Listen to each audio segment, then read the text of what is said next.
Well, it's a very big good afternoon, good morning, and good evening to you all, wherever you're listening to this coaching cafe around the world, or perhaps you're listening to this on your favorite streaming service. Welcome to the Coaching Cafe. My name is Natalie Ashdown. I'm flying solo today from the Open Door Coaching Group. Paula's not well, so we wish her all the best. And today we are talking about what if it's easier to just do it myself, and we're talking about coaching and delegating. So let's get into it together.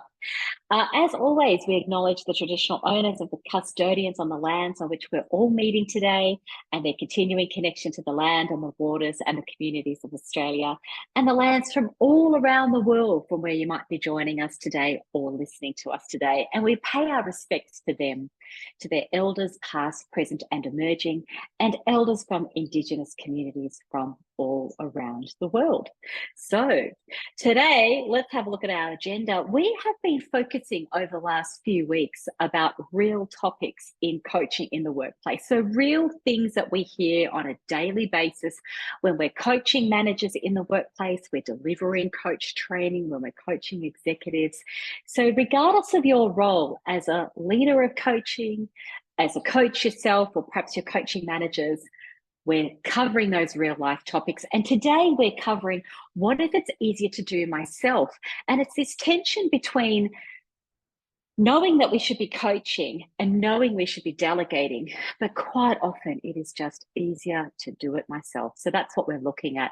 We're going to think about how we can take a coaching approach to that. I've got a couple of good tools to share with you. So if you are new to the Coaching Cafe, every week we say welcome. We're all about creating a community. We're all about having shared learning experience, having thought-provoking conversations, taking this half hour out to focus on our professional development as coaches. I learn and we all learn from these coaching cafes. Of course, if you are a regular, thank you. You know, we love seeing you every week. We love being here with you every week. So it's terrific that you keep coming back week in, week out. And of course, if you are after your ICF CCEUs, just hold on the line. At the end of our session, you can take a screenshot. We have those available for you freely because we like to give back to the community, so you can take a screenshot. Okay, let's get into it. Don't forget, if you want to interact, because I am flying solo today, please just hit me up in the chat box, pop your messages in there, questions, comments. Really keen to hear from you so we can make this as interactive as possible. Well, let's talk about our topic. So, excuse me.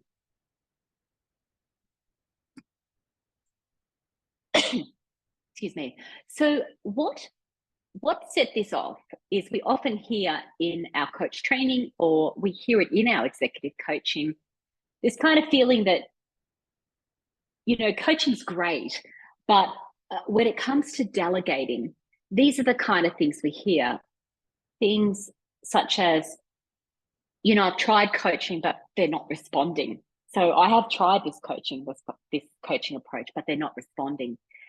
And I know we could grow and develop people and give them learning opportunities. And I know I should delegate. I even know that they need to pick up the slack, or people need to help me, but they're too busy. So we get this feeling often in our coaching that people know they need to delegate. This is not a new topic. We all, probably everyone on the line listening, we all know we need to delegate. But sometimes it just feels like it's easier to do myself. So these are the kind of things we're hearing, and you can jump into the chat and tell me what you're hearing in workplace coaching as well.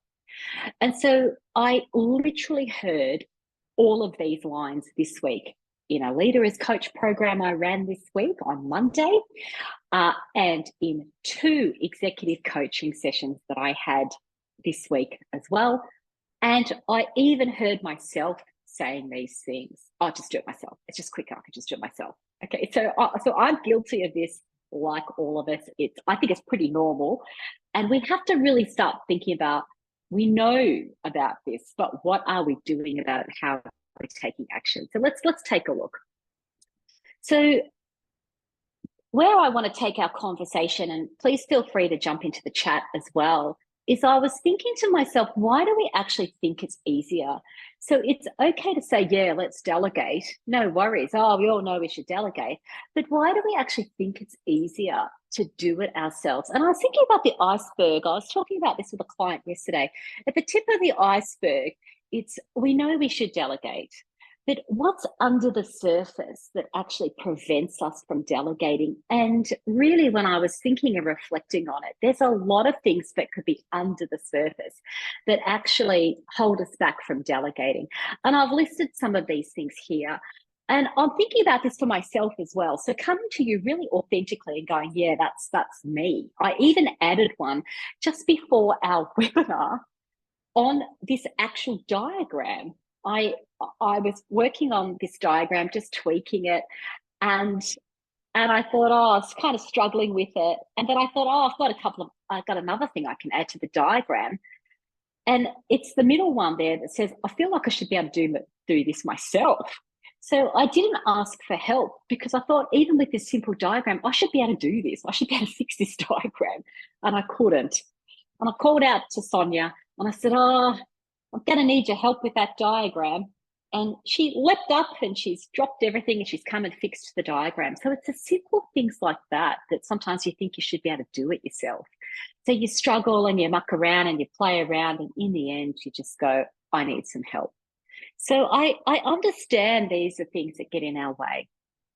Other things, and feel free, like I said, to tell me what you think is going on for yourself or people that you're coaching as well. It's things like, why do I think it's easier? Because my team is under pressure as well, or we are under a lot of time pressure. So because there's pressure and my team is under pressure, it's easier to do it myself. The other thing is because my team is under pressure, I don't want to load them up. So I don't want to give them more and more things to do. So it's easier for me to do it. Other things like, I'm the subject matter expert. I'm a bit of a perfectionist. I've got really high standards around here. I don't want it to fail. Because of that, it can be hard to ask for help as well. Like I said, because I think I should be able to do it myself. And I think I'm the best person for the job, actually. Other things we hear is that this backwards and forwards takes a lot of time. I was finding this just yesterday. I was going backwards and forwards with a supplier on something. I thought, you know what, it's just easier to write it myself. So this backwards and forwards actually takes time. It gets in the way of what we're actually wanting to do or trying to do. Sometimes people can't say no. Yesterday in my coaching, someone said, I can't say no. I'm a people pleaser. I know I should delegate, but I can't say no. So these things get in our way as well. The other thing I was reflecting on also is sometimes it's very high importance, the task we're talking about, and ultimately it is my job. So I can't really delegate it because it is my job. So in that situation, that's probably the only one actually that we pull out and we go, well, it is your job. Ultimately, it's important. So that's not something you would delegate. The question is here, it still remains though. So if that's the case, you wouldn't delegate that. We understand that one gets the tick, but ultimately we are thinking, well, could someone else do it? If it is your job and ultimately you're very important and your job, forget it. You're going to have to move things around, delegate other things. So you'll delegate other things because you need to focus on this high priority. Sounds fine, doesn't it? However, if there's these other things that are getting in the way, then that is actually something else to talk about. And Brett, thank you. You've given me a couple of other ones too. There could be situations where there's confidentiality issues. That means we could not or we should not actually delegate as well. So yes, that's another good one. We could add that to the slide. It's important. It's your job. There could be confidentiality issues. Excellent. Yeah, great. Anyone else care to jump in as well? I also thought sometimes we think it's easier to do it ourselves and we don't delegate because it's a bit of a trust issue there's a trust issue that's, I just don't trust that person to pull it off. They might not have the skills, they might not have the knowledge, they can't do it as good as me. So those whole subject matter expert, perfectionist, high standard things really kick in here as well. And we know we have to grow and develop, but I'm worried that they're going to fail. Ultimately, they're going to fail, that they might not do it as well. And the other concern is they might not do it as well, and then I've got to fix it anyway. So there's a lot of lawyers that I was coaching that had this issue. Sure, I can delegate, but in the end, I'm going to have to fix it anyway. So what's really getting in the way here is that those shoulds. I probably should, but and that's an important thing to understand what's going on under the surface. Thanks, Brett. You've jumped in again to say perhaps there's a performance conversation or performance matter here. So, if it's a performance conversation and they're your direct report, you're going to have that conversation. You're not going to delegate it to someone else. And, we kind of laugh about this, don't we? But we do see this actually happening. Oh, that's a nice way of thinking about it, MJ. So she said you need to decide whether the item being delegated is a glass ball, which if I dropped it, it would be an issue, or if it's a rubber ball, where it would be a learning opportunity. So if it drops, it would bounce. I love that idea. Thanks for that that metaphor, that analogy. That's a really great thing. Yeah, nice one. Excellent. So it's this kind of, we know we should delegate, but in our coaching, so what I want to offer you is in our coaching, we know we should, etc., but we want to think about that. I like MJ's analogy, and I like to think about it as the iceberg. So the first tip I have for you in our coaching is to get under the surface.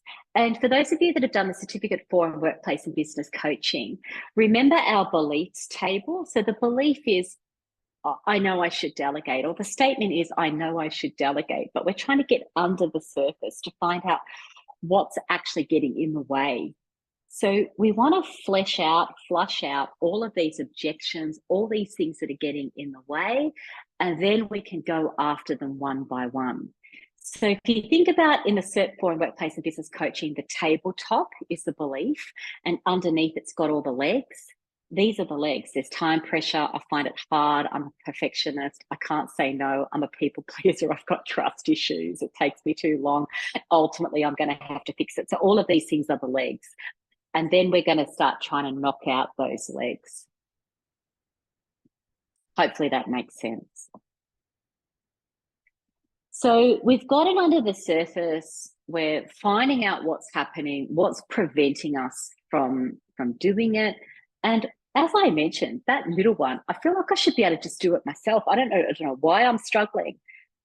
That even happened, as I said, half an hour ago when I was mucking around with this diagram. And ultimately I said, okay, I need help here. And the thing is people will often leap to our help. The thing that makes it hard delegating is also when people are not willing to help. They're not willing to jump to our help, or we have actually tried it before, or that the team really is under a lot of pressure. So I don't want to load them up with even more work because they're under pressure too. And I can assure you, I hear that statement and that comment often in coaching. I was going to say nearly every day. That's probably a bit of an exaggeration, but really often. And it comes up in our Leader as Coach programs as well when people are thinking about they know they should coach. So with that in mind, feel free to jump in, but I'm going to move on to, well, what do we do about it? What's the coaching approach that we want to take here? So for those of you that have done the work certificate for workplace and business coaching, you'll be familiar with this model, the start, stop, more of and less of model. And I just think this is a great practical go-to model for coaching around delegation. So if we're going to take a coaching approach to delegation, I just think this is a great go-to model. As I said, what you can do is get under the surface first and find out the reasons that's holding the person back, what's getting in their way. So that's the reality, isn't it? So we found out the reality. And if you think about the grow model, now we're going to set the goal.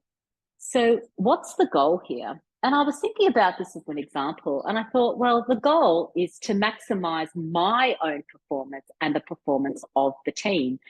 And, you know, as Sonia said, teamwork, we got that thing done because of teamwork. And I said, yeah, teamwork makes the dream work, you know?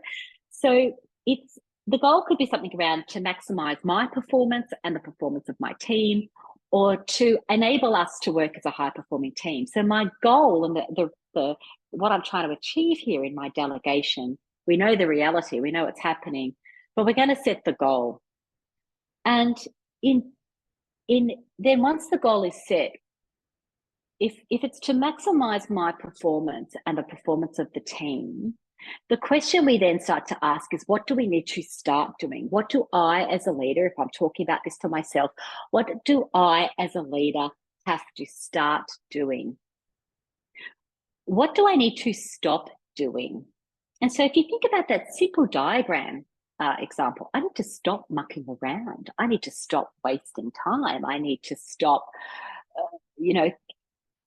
basically mucking around and wasting time. Stop struggling, stop the struggle. And I need to ask for help. So start asking for help rather than struggling, even in this tiny example. Maybe a person needs to do more of something. So maybe you are asking for help. So maybe you have asked for help about how you want something, how it needs to be formatted, what's going to make life more efficient. We do this all the time here at Open Door Coaching. We think about how we're going to make things more efficient. Maybe there's more that we can do. And that will mean that we need to delegate a little bit more of that. So we're not going to stop doing it completely, but we might delegate a bit more of it. And then we think about, what do we need to do in our role? What do we need to do less of? So when I'm coaching lawyers recently, they do a lot of red penning. So they get back the draft and then they red pen the whole thing and they send it back and the document looks like a bloodbath because it's got red pen all over it. So the recommendation of what we discussed was stop red penning everything. Start having a conversation about your expectations, do more about what is working well, what you want to see, what the output is, etc. So do more of the conversation up front and stop red penning it and then just flicking it over the fence, red penning it, flicking it over the fence, because that takes way too long, doesn't it? So we want to do, you might have to do it once, maybe once, maybe twice, but we want to do less of that. Editing, flicking. And we want to do more of, what's the expectation? What is it going to look like? What are we trying to achieve here? What options do we have to move forward? So you kick in all your coaching options there as well. So you can see we're delegating this task, but we're kicking in the options. We're kicking in the grow. We're kicking in how are we going to move forward as a team to maximize performance, my own performance as the leader and the performance of the team. And people are jumping in here. Yeah, Brett says a useful model for people moving into a new role, from an intermediates to a senior role too. Look, I really agree with you, because in a certain role, we are used to being the one that is delegated to. And now we are the ones that have to delegate, particularly if I'm now leading some of my peers as well, which is exactly what happened in a conversation yesterday. A person said, I find it difficult to delegate because I used to be the one like them that used to do the jobs. And now I have to delegate and work out who's the best person for the job and how do we manage the workflow, et cetera, et cetera. So you can hear there that comment, how do we manage the workflow? So again, I take that and put that as the goal. The goal is to manage the workflow.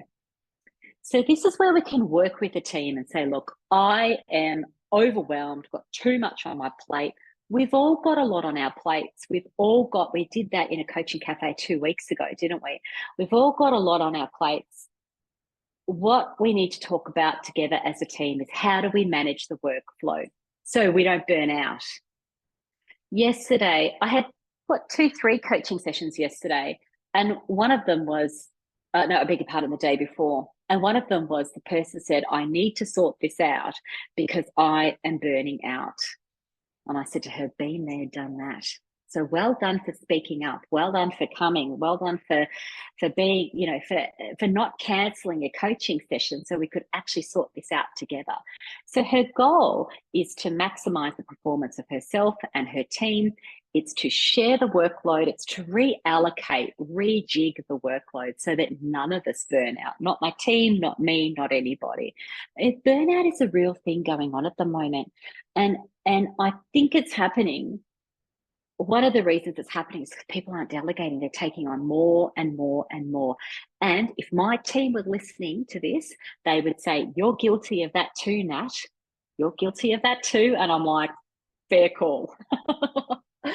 So I'm not standing here saying, oh, look at me, I'm the perfect delegator. I'm saying I'm aware of it and I'm working on it too, just like you all as well. MJ says, doing less telling, and more how, and more around what does success look like. That's a great coaching question as well. Thank you. So if our goal is to make our whole team successful, not just the people below us, but all of us successful, high performing, feeling like we're in control, any of those kind of goals, then what do we need to start, stop, do more of, and do less of? They're the great coaching questions. You can just bring that in. I like to draw this up as a 2x2. You can write some actions down below. So literally I draw an A4 page, I draw up a 2x2, and then we talk about it.